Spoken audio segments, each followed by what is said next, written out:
Record now. Here we go. Right. Welcome along, everyone. We've got to remember to do that first of all, otherwise it's going to be a lonely night. So welcome along. Maximising yield. Yield is an unusual word to give it, but I just think it sounds very sensible that customers yield cash. Cash is a beautiful thing. So I figured yield was the right expression to kind of do that, because we all talk about new customers, the lifeblood of all businesses. I think the world has changed for, well, we'll wait and see if it's for the better, but it has definitely changed over the last 3-4 months. And all of a sudden, morning, Lindsay, all of a sudden, existing customers have come to the fore. So often when you read on the television, when you watch on the television about new deals, it often seems like maybe they're for mobile phone providers or for insurance or for energy contracts. It often seems like existing customers are somewhat overlooked, almost a poor relation. And you'll often see adverts for new customers only, and that doesn't seem right. It's never seemed right to me. And in particular at the minute, where existing customers are so important to the stability of all of our businesses and economic models, I wanted to pay them some special attention. Welcome along. If you're just joining just now, feel free to put in your name, location, etc., where we're going. Okay, so let's move into this. Yes, one thing I wanted to mention is this is webinar number 9 of 9, and I don't know about you, many of you have been here for a number of calls, and thank you so much for that. But I've really enjoyed this. It's been, frankly, just as helpful for me as it, I hope it has been for some of you. So I didn't want it to end at 9, and so I'm really pleased that I'm going to be running a webinar on Wednesday, every Wednesday, hopefully ad infinitum and hopefully not ad nauseum. So next week, I've already taken some feedback on what participants are interested in learning about next. I'll talk about that a little bit more later on in the webinar. So it's not the end. Not for me anyway. So your location, we've done that already, LinkedIn URL. I'd love to know whereabouts at the minute you feel your skill sets are at, or you feel your confidence is at in terms of increasing existing customer spend with your existing customers. Where are you in your confidence levels in that? Just as a brief measure, just a gut feel, don't over-industrialize it. And then in a nutshell, many of you will know by now, I'm a sales coach and I'm a visiting lecturer in professional selling at Aston Business School. This is number 9 of 9 for the minute in terms of our sales webinars, but we will be doing 10 plus as from next week. I'd also like to thank Darren, who's on here as Spritz Monkey, for very kindly pointing out that the video last week, the wonderful BBC had blocked me because I'd had the audacity to use some of their content. So I've got someone working on that just now that's going to remove that clip. I think we'll have got the benefit from that, but it will be going up later on this afternoon, the recording from last week, and it will be accessible for another week or so. So thanks, Darren, for pointing that out. Welcome along if you're just joining. We've over the past previous 8 webinars, we've been talking about a robust, best practice, business to business process. Today we are here, right down the bottom, the last point of the process, maximizing yield. Most people would expect to see closing down there, but we're beyond closing. Closing deals is obviously helpful, revenue generation, cash generation, all of those good things. But there's one more element in the chain which is even more valuable once we've got there. Okay, so just as a reminder, what happened before? It's value proposition, go to market, generate leads, the right kind of leads, deal qualification, i.e. do they want to buy what we want to sell them, and if not, how do we deal with that? If it's particularly complex or a big opportunity. We might have to engage a pursuit strategy. Who else do we need to talk to? We might have to negotiate a deal, and we might have to close that deal. Hopefully we'll be able to close that deal. And often, as we learned last week, we have to move from close back into negotiate and back down to close again to get the right terms. Remember also, there's one thing worse than no business, it's bad business. I don't apologize for repeating that many times. It's really, really important. Okay, right. So the definition of maximizing yield is really a literal definition where you're attracting more spend, or wallet share as it's often known, from your client. So your client might have an IT budget of £50,000 a year, and you want as much of that £50,000 a year as possible. Or you might be in the innovation business where a client has £100,000 of innovation consultancy spend per annum. You'd like as much of that as you can get, as you can handle with the business model that you've currently got. So we refer to that as increasing wallet share. Obviously, there's a very big assumption there. The big assumptions are you're already delivering great service. One second, let me just go to distance. Okay, right.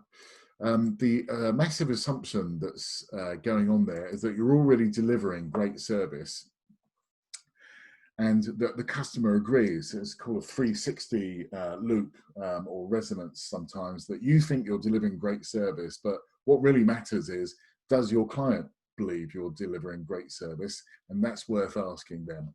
Okay, so customers in context and facts and figures.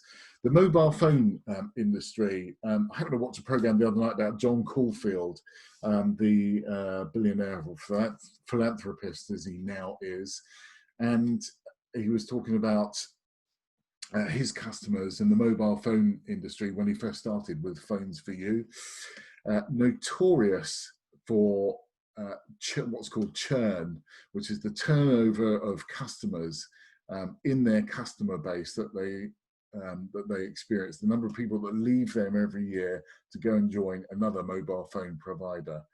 And the number is 36%. So if whatever the number of people on this call is, 36% of us are likely to go with another mobile phone provider next year. So you can imagine how much effort and how much spend the mobile phone industry has to spend on just winning customers to fill up that, keep that bucket of revenue full, and even try to grow beyond then. And then at the opposite end of customer churn is the energy industry, and nobody can quite figure this out. Even the Competition and Markets Authority, the CMA, who have some of the most gifted economists in the world working for them, excuse me, they can't figure out how to make that market work more effectively. And I think one of the reasons is that it's an unexciting business to be in. We just want our our energy contracts to come in. We want it to be as cheap as possible. We want it to be accurate, and beyond that, we probably don't care too much about who's delivering it, what their values are. It's an unexciting business model. So currently 3%, just 3% of their customers leave to go somewhere else. So that's the opposite end of the spectrum. And in your business, you'll probably be somewhere between 3 and 36. So in the energy industry, we had to make 168,000 sales a year just to stand still, just to perform as well as we did this time last year, a year-on-year basis. So, and one of the important factors that came out of that is that the cost of acquiring new customers is somewhere between, depending on what industry you're in and what you sell, somewhere between 5 and 25 times as much to acquire a new customer as it is to keep an existing customer happy. And that's why I just can't understand why people overlook their existing customer bases, particularly if you've got a 36% churn. So that's the source of that is Harvard Business Review for some of the academics on the line. And a reminder of this was the cost to acquire, which is a really important number for new customers in the energy business. So if you click on compare the market, or you can click on the next big deal in for my car insurance or home energy contracts, it's very, very expensive. Those paid ads are very, very expensive on a pay-per-click, cost per click basis. Morning, Michael. About £103 if you're in the energy business. So you better make sure that you win that customer and you keep them for as long as possible. Whereas keeping an existing customer is just under £20, just under a fifth of the cost, just over a fifth of the cost.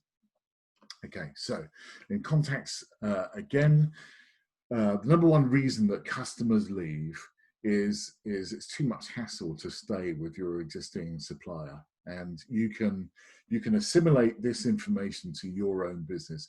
Are you making it dead simple for your customers to stay with you, or are you putting hurdles in their way? And I'll go through a couple of examples of that in a second, but one of the standout examples of that is Netflix.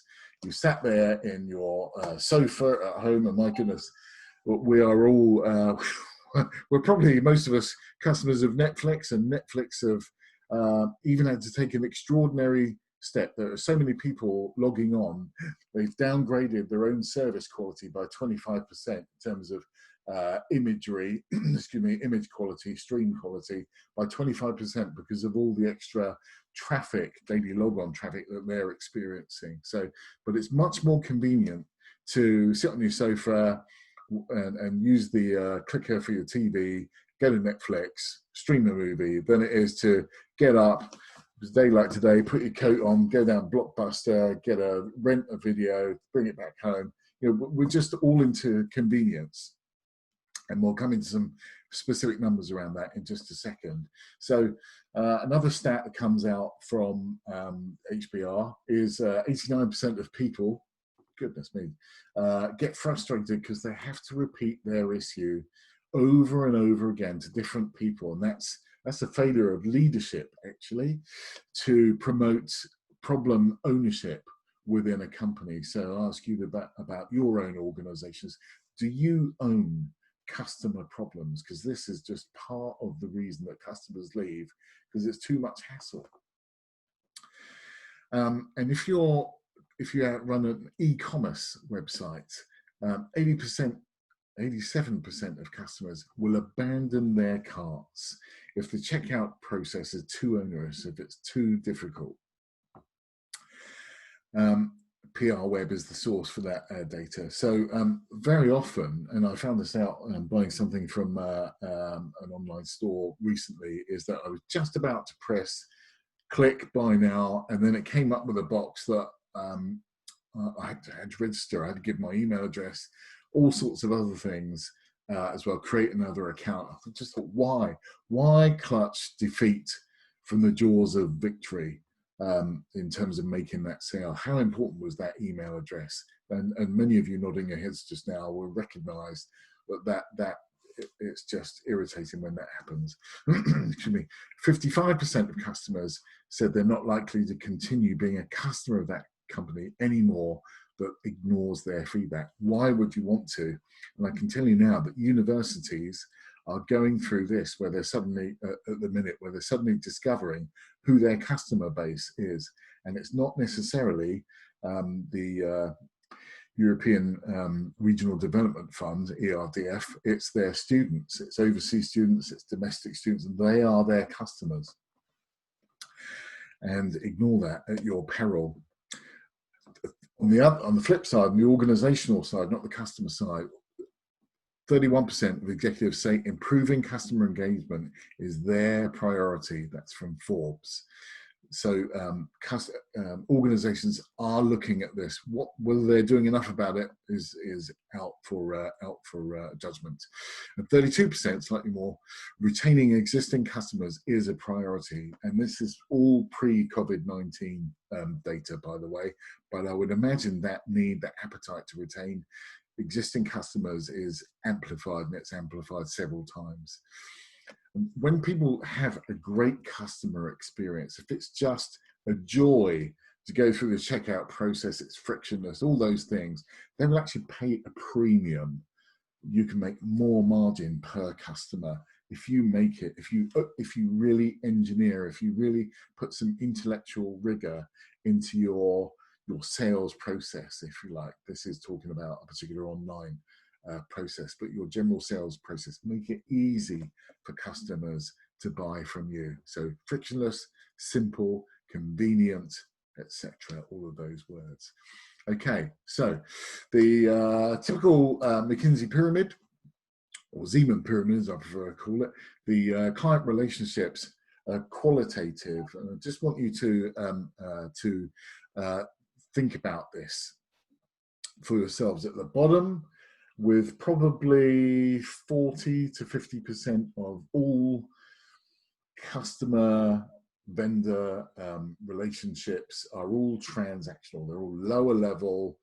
I would like to buy one of those, please. Fantastic, Mr. Customer. Here's one of those. That'll be £10, please.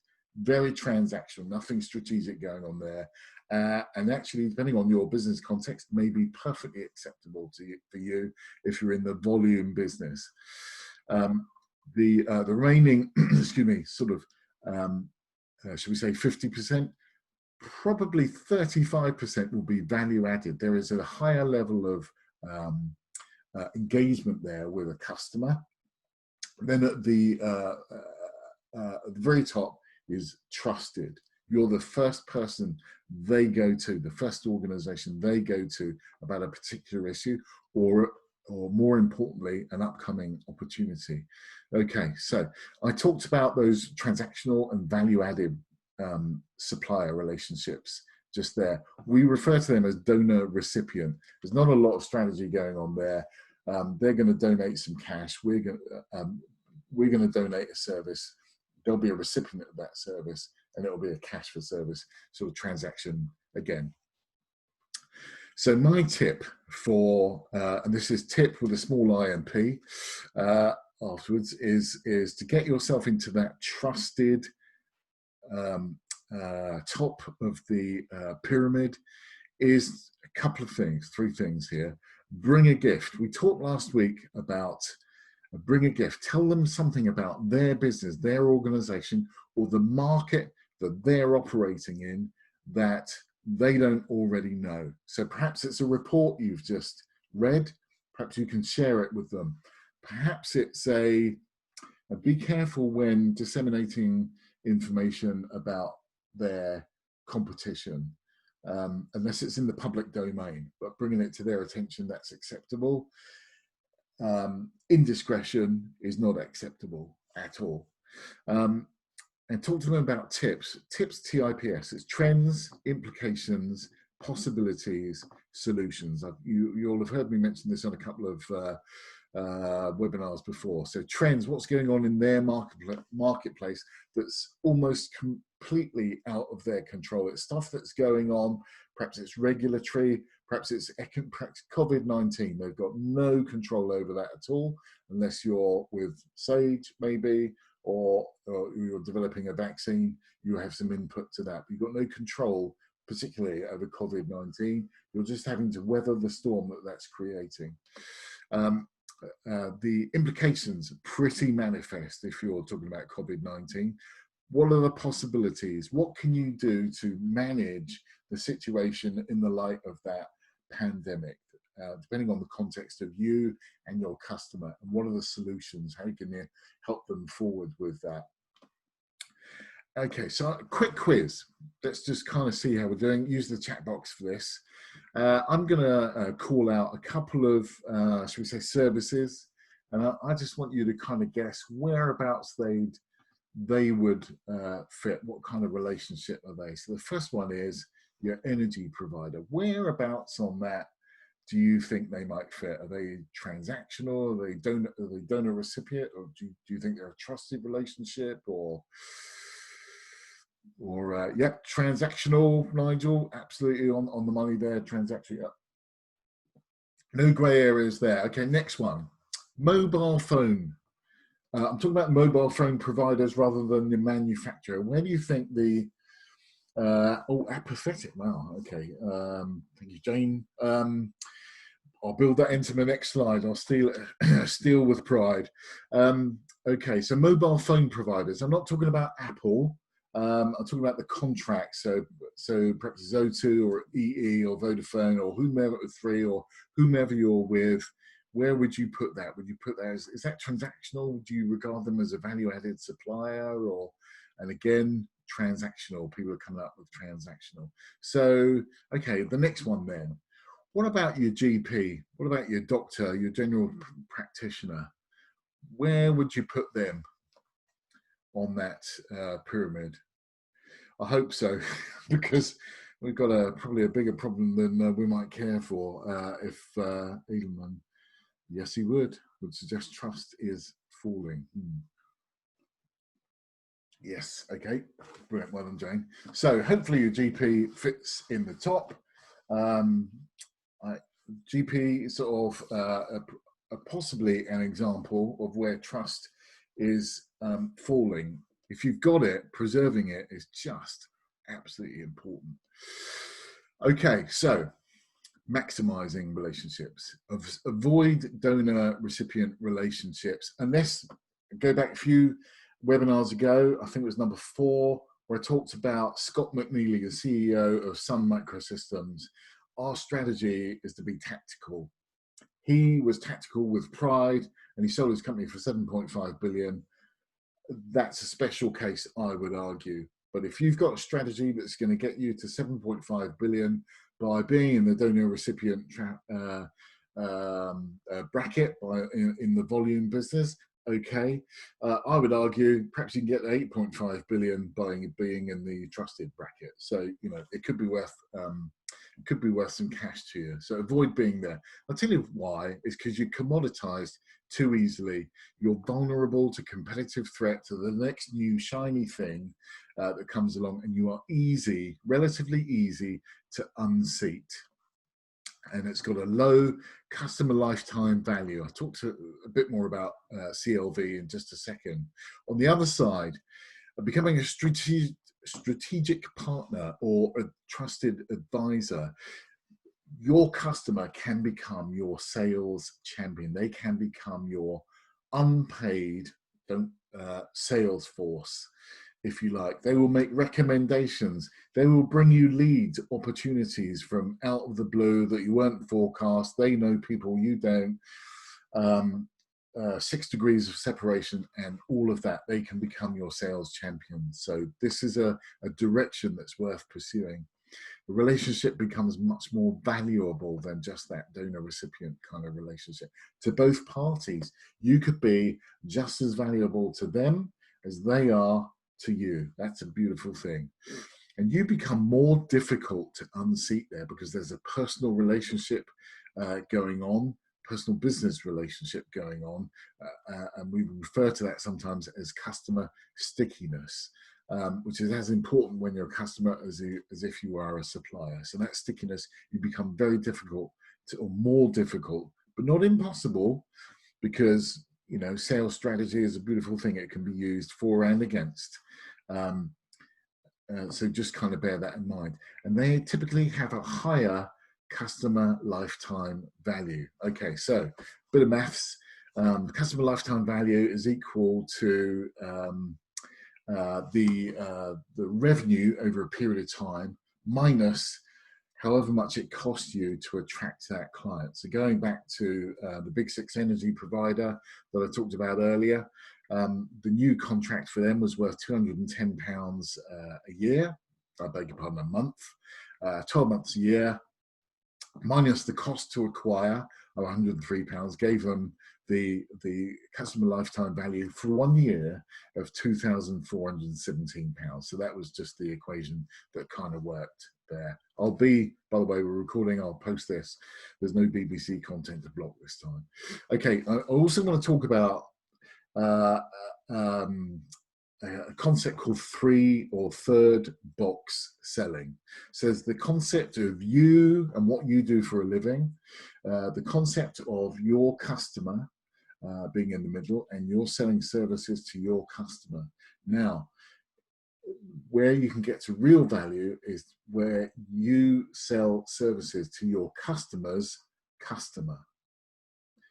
To say that again, your customer's customer. So you're not only selling to your customer, perhaps it's a university, you're selling to your customer's customer. Perhaps you're selling or promoting services to your customer's customer, to students overseas or domestic, and you're building a really valuable ecosystem in partnership with your customer. We'll talk about a hierarchy of other relationships, business relationships, in a few slides time. But if you're adding value to your customer's customer, that puts you in a really valuable position and almost impossible to unseat, because to unseat you on an occasion like that would have critical consequences for your customers' P&L.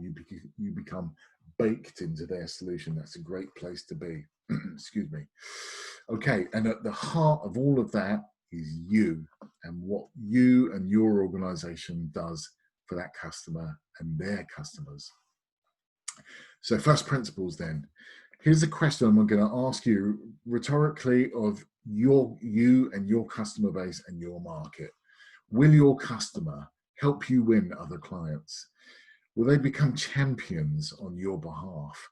Will they engage with case studies, referrals, recommendations? Will they recommend you? Will they co-create content? Will they get involved in the creation and the release and the broadcast of content that can be posted and reposted again and again? Video case studies are just such a case in point, and I'm really pleased to see one or two of my own case studies are online just now. Thank you.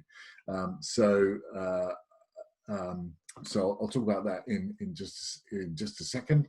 But referrals as well, asking customers if you believe and they believe you're delivering a great service, you've got to overcome, I'm going to call it confidence or embarrassment or some sort of discomfort, and ask them. So my best client hasn't given me a PO for probably more than three months now, because there's been no need. However, she has introduced me to 2 new clients in that time. So she's become a sales champion of mine, and that's just my example, but a personal example and one that works for me. Now, perhaps I ask, but I can almost guarantee you, because we're in the UK, if you don't ask, you probably won't get that referral. So don't be embarrassed to ask for referrals, and not just in, we'll go into this in more detail in a second, but not just in your company or your customers' organization, but in elsewhere in their professional network. Will they give you a recommendation on LinkedIn? That's over and above an endorsement. An endorsement is just where I click on Alex's profile and say, Alex is great at PowerPoint or something like that. That's nice over a period of time. That'll be really, really helpful. But an actual recommendation where they'll write good things about you, precisely what you do for their company, how you help them, they are really, really valuable. And a concept called social proof, which you can kind of tap into this.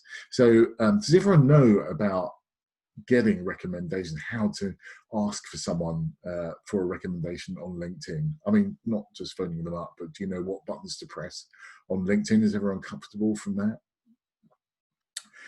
Is it true to say that referring the selling of a product is easier than a service?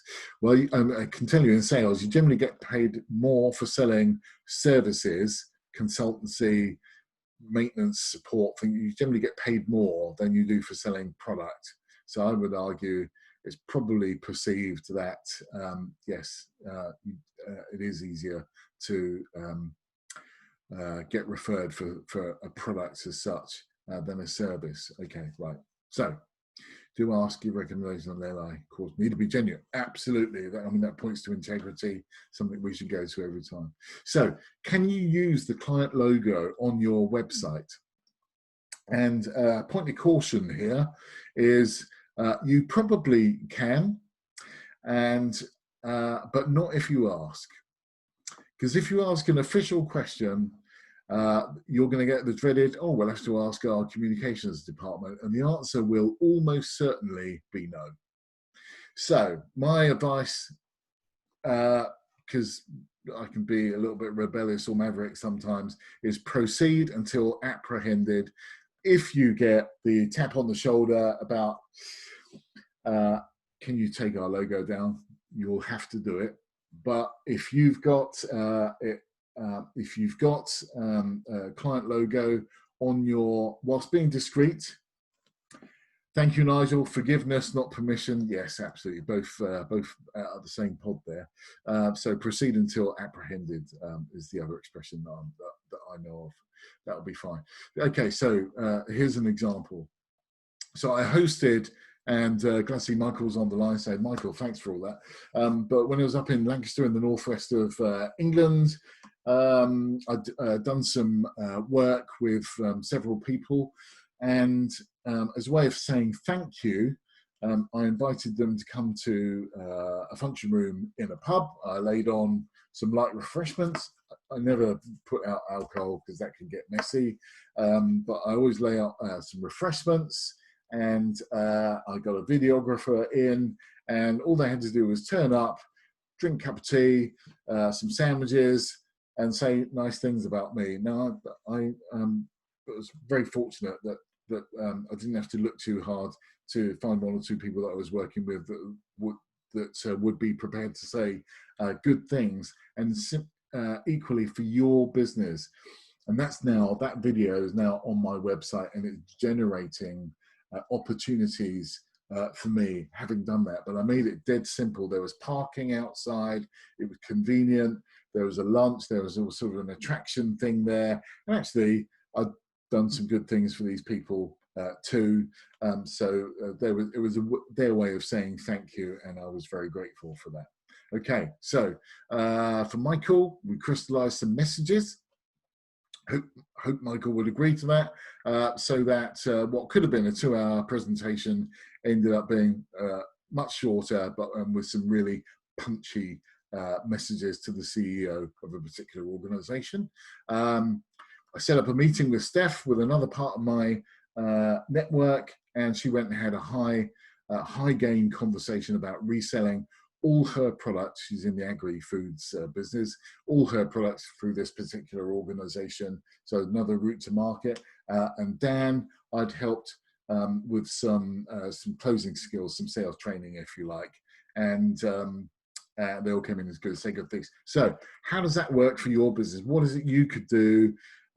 Who would you talk to? What would you want them to say? Have a think about all of that. Make it simple. All they need to do is turn up somewhere.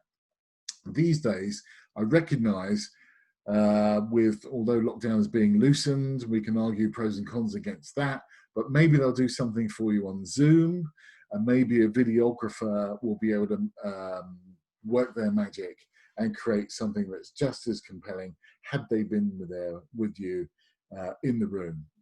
Digital skills are magic these days, so make it dead easy for them. So in 30 seconds, I just want you to think for 30 seconds now. Think of 3 clients that you have on your books. Which of them, given what we talked about sales champions, which of them could become champions for you?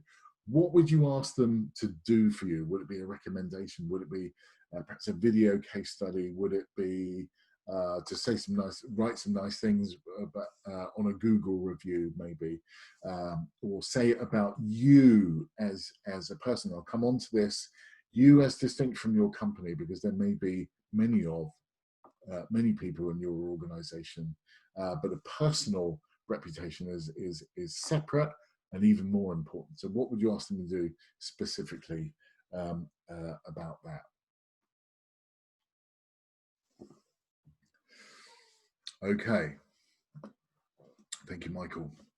Right, I want to talk to this about this personal experience of mine, but it counts for everyone.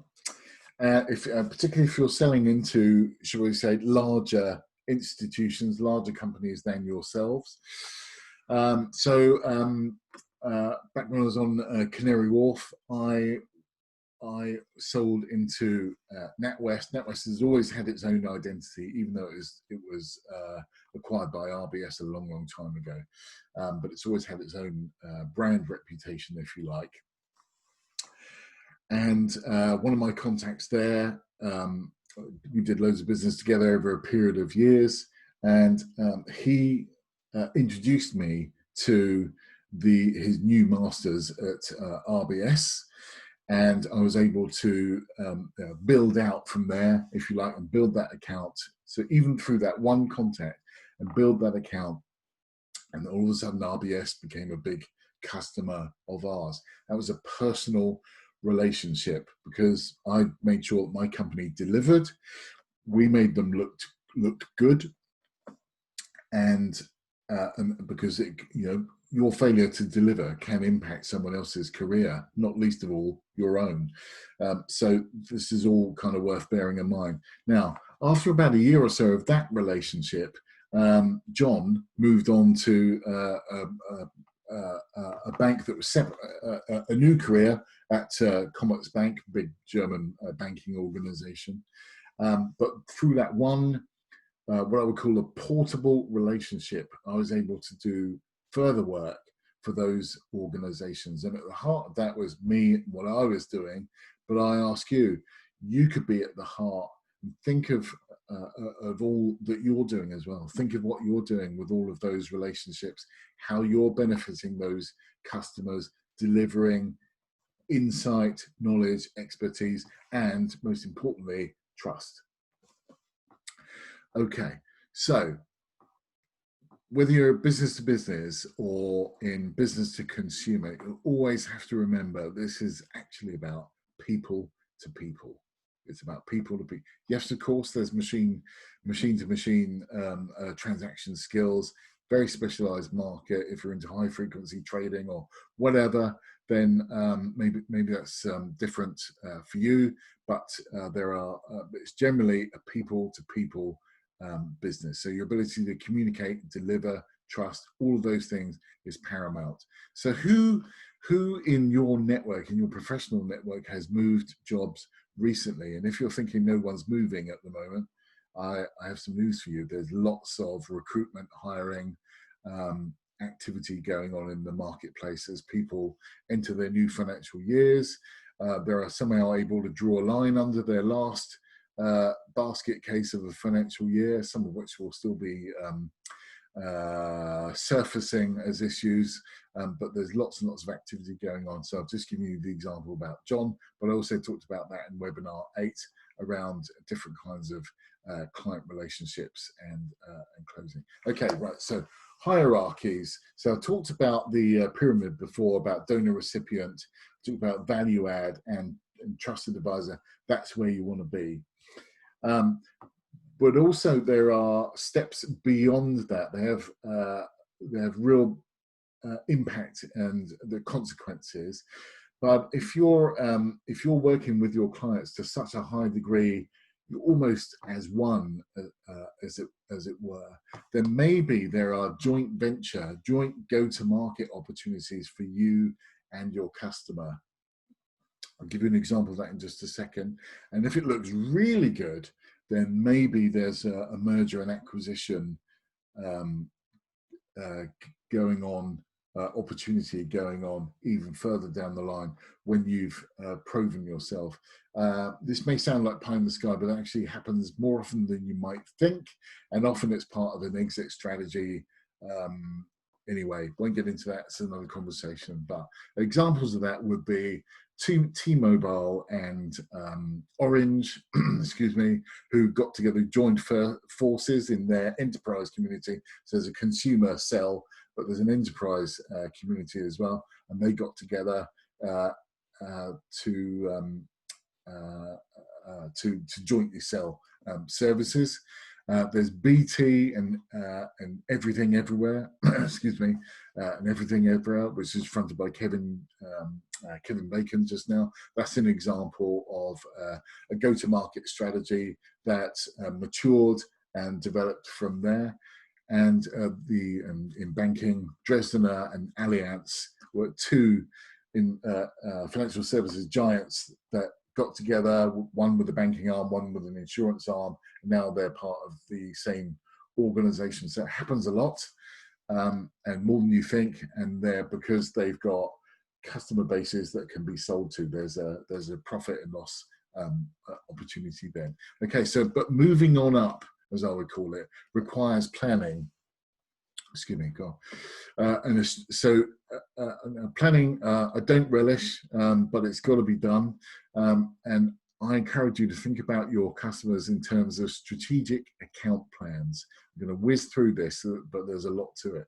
So the as is, where are you at now with that customer? What are you selling them? What do they currently buy from you? Who's your sponsor? Who's your top contact? We talked about that in value proposition in the early days, webinar number 2, and in webinar number 5 about pursuit strategy, having an executive sponsor. Your customers' plans, what are their plans? What are they doing in their markets? How can you tap into that energy that they have around those plans in terms of growing your business and contracting with them, forming a commercial agreement with them? And you can look for clues in the chairman's statement. You can even ask them, what are you doing next year? How can you work closer together? Are there more opportunities? We don't ask nearly enough. You could also ask their customers. If you know any of their customers, you can get a 360 view of what's going on. You can look on their website for clues. You generally don't get inside information these days, or you shouldn't, where it affects market price. But you're reading the FT about your clients probably before most employees find out anyway. So such is the immediacy of information these days.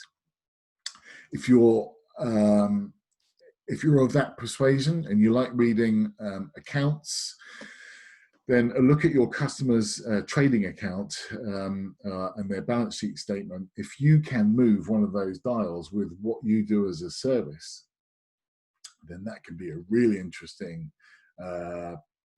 proposal, and that can take you to places that you've never been before in that account. That's a great thing, but it takes a lot of effort, a lot of insight, a lot of knowledge, and trust on behalf of the customer to sponsor those meetings for you.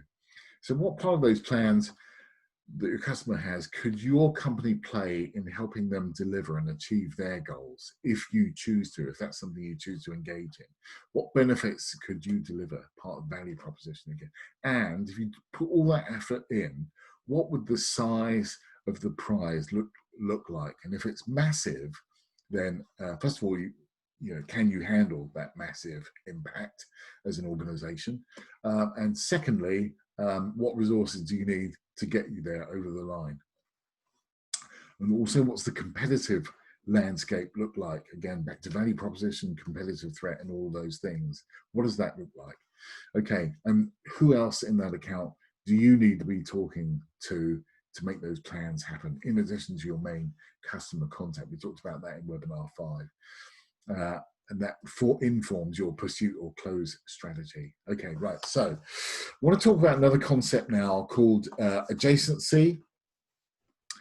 I'm going to whiz through this. I'll take questions at the end, but I'm conscious also of time. I know there's an important webinar going on after this as well. So example client 1. So a client of mine just does websites. That's all they do. And then I took them through a process. Well, if you've got a relationship there and they like what you do for them, maybe you can do a paid ads campaign for them. You can go from contract 1, as you can see in the main part of that diagram, up to contract 2. You can do another piece of work. You can grow your service provision.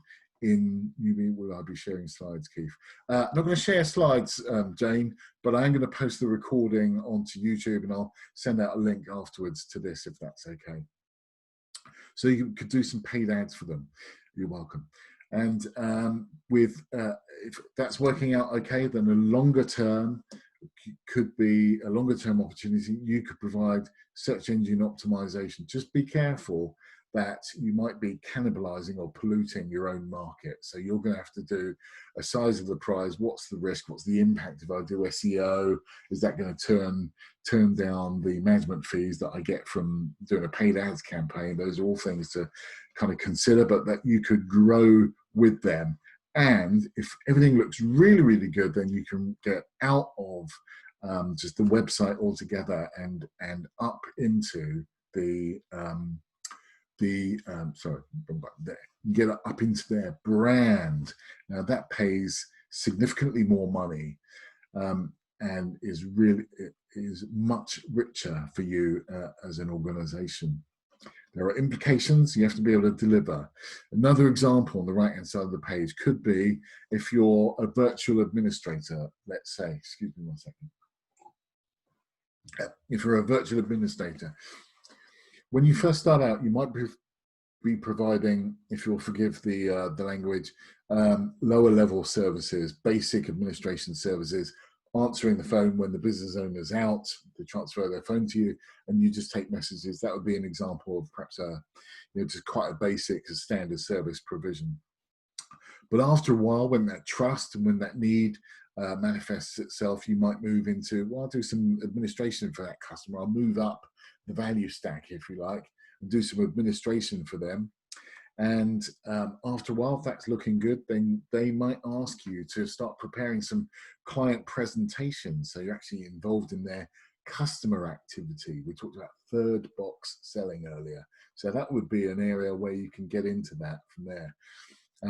And even better than that, actual client contact. So maybe you would be engaged to do some basic account management. Phoning up the customer base and keeping it as part of the keep in touch strategy, and selling more stuff and actually be part of the go to market effort. That would be another example of how you can grow your services into customers. And if you're thinking, well, that's very basic, Keith, I've got a far more complex organization than that, I can tell you now that the deal that we did with Vodafone, worth over $1 billion, was not much more complicated than that. There was a little bit more to it and a few more people involved. But actually, if you keep it dead simple, it will keep you focused and it makes things much more manageable, much easier to achieve. Okay, so I'm just going to ask you now, take 30 seconds with all that we talked about now. Think about your top 3 clients in whether it's profitability, revenue, best relationship, by intuition. What do they currently buy from you? What else do you have to sell them? What would you need to believe for those sales to happen? And actually, fundamentally, when was the last time you spoke to them and what was it about? So are you making those calls? Are you encouraging them to spend more money with you and giving them reasons to do so? So ask about that. Okay, right. So another way of looking at this is about your ecosystem. Other people might call it a value chain. Certainly in academia, they would refer to it as a value chain. I can tell you now, I don't spend any money on my business outside of this. So it's a way, and Michael Hallam, who's on the line, will tell you lots about the fourth bottom line. If you're in touch with him, Michael, stick your contact details down there. But this is about, now lots of you will go to Fiverr, and again, that's an example of a transactional relationship for someone to do something for you. But in my network, even though I have a relatively small business, I have customers. If there's some business I can give my customer, then we've got a symbiotic relationship, a codependency, if you like. That adds value to that relationship. Excuse me. You've got a supply chain. Even if you're a small business, whoever you bank with, I can assure you now, I'm on the phone to my bank and I'm asking them for opportunities to speak, for opportunities to get involved with their innovation hub, with their entrepreneurs hub, to give me exposure to other businesses, because the more my business grows, the more bank benefits. So that's leveraging my supply chain, if you like. I have a data center hosting provider who knows what I do for a living. They've introduced clients to me. I've introduced SEO clients to them. That works really, really well. So there's a whole ecosystem which you can imagine, and everyone's will be different. Your professional network, your LinkedIn connections, your IOD membership, your Chamber of Commerce membership, they will all be there. Think about all those people that you can leverage.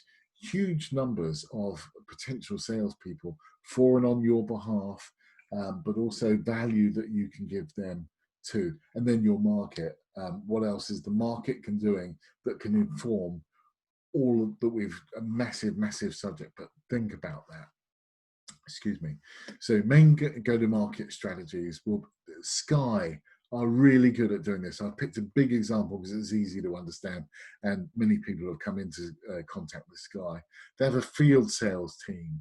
They sell through affinity or affiliate partners. You can go onto various websites and you can buy Sky through them, and they sell to direct consumers as well. So the field sales team that deals with business customers or enterprise customers, but you can buy from their website as individual consumers as well. So your company, where's your company? Not that you're sat on a beach, but I use that as to differentiate you. So at the bottom of the pile is selling directly to, and that's what most of us do every day. But if you want to move up the value stack, sell through someone and use their sales team. Maybe there's called a channel, sales channel. Maybe that's an opportunity for you as well. So who in your ecosystem that we talked up here, could you go to as a sell through? Perhaps NatWest, if you're doing innovation, perhaps your bank will introduce you to other customers. Make your bank earn their money. So, and that goes for all your providers. Okay, right. So sell through and also sell with. Perhaps you can jointly go to market, almost like a joint venture, although not as formal as that, as selling in unison with your provider. Okay, maybe that's an opportunity for you. So some thoughts. Are you an account manager or are you an account servant? An account servant gets a phone call from a customer to say, I want to buy one of these. Fantastic, Mr. Customer. Here's one of those. Thank you very much.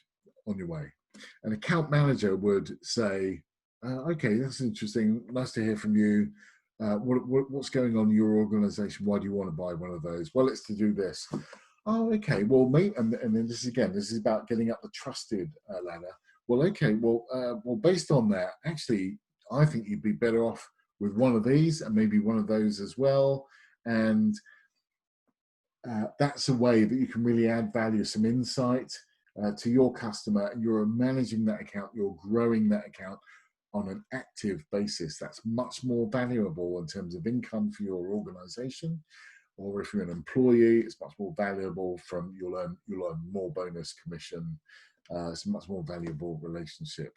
And because it's you're building your personal brand into that dynamic as well.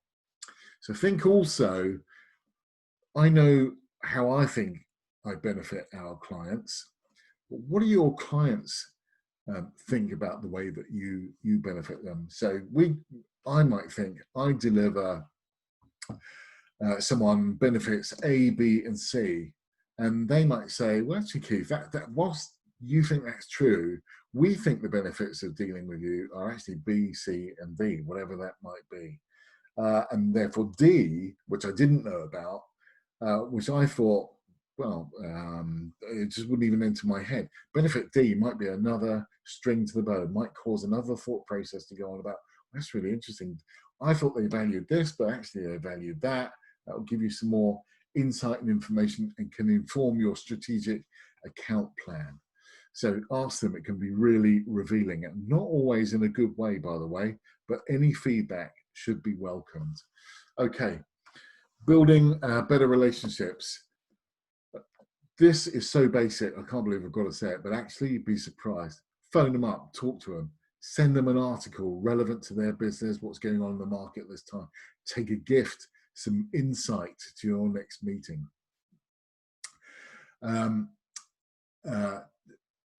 Support their social media campaigns, get paid, get involved in their social media campaigns because you're supporting your own client. It makes sense. Will they do case studies for you? Get them a cup of coffee. Difficult in the current circumstances, but as from pretty much next week, you'll be able to do that. Maybe breakfast, never alcohol. Activities as the world starts moving on. Maybe there's a golf event, maybe there are chamber events you can invite them to. all regarding building a relationship with them. Maybe there's dinner, again, avoid alcohol, that can get messy. Tell them about the great work that you're doing for them, which they may not even know about. Tell them. Tell them about other clients that you're working with. Be discreet, but give contextual examples of great work that you've done recently. You just might cause a spark to happen. Maybe some work that you're doing in the community via volunteering or part of your corporate social responsibility. It all builds goodness, good feelings around your brand and what you're about. Okay. Customer, I'm going to spend no time on this, but we're talking about net promoter scores, case study types, social proof, referrals, will they refer you, ask for them, net promoter scores. I'm not going to go into that at all. Wallet share, no, we're not going to do any of that now. I've already talked about that. Building services and spend. Okay, right, so be more, just be more than a donor recipient. Add some value. What's your value proposition to that client? Why are they a customer of yours? Adjacency. What else is in your toolkit that you can sell them? Strategic account plans. Have them. They may only be one sheet of paper, but have it written down what your goals are for that account, how you're going to grow it, who you need to talk to, all of those things. And relationship development. Be that trusted advisor and work your way further up their value stack. And who are your sales champions in those accounts? So, okay, right, now we're winding up now. So in the chat box, gone through a lot at pace. Not all of it will have stuck, but you'll get the recording. So on a scale of 1 to 10, can you give me some sort of sense of, do you feel that you've maybe learned something? Are there perhaps some tools in your toolkit that you didn't realize that you had? Just give me some sort of sense of that, if you will. But also, what one thing are you going to start doing, and what one thing are you going to stop doing now? Because stop doing is just as important, I feel. Okay. So my ask of you, as we come to the end of these free webinars, 9 out of 9, I'm going to move on to another subject and I'll tell you about it in just a second. I'd be grateful for a recommendation on LinkedIn. And if you would be kind enough to leave me something just about whatever comes into your mind. Did these work for you? Did you learn something? Are you going to employ any of the information we've exchanged to grow your businesses? If you go onto my LinkedIn profile and click on more, then it will say make a recommendation, and you can do that. I'll be happy to mail you a link later on. Next webinar, next week, 17th, 11 a.m. again. I'm going to do them every Wednesday now at the same time. We're going to be talking about networking. As the world wakes up again almost out of lockdown, there will be something going on. We need to stay safe, but networking has online and in-person forms. Going to be talking about how to get the most out of networking opportunities. And well done, Nigel, for recommending that I do that. If you follow me on Eventbrite, it'll automatically notify you whenever I've got something else on.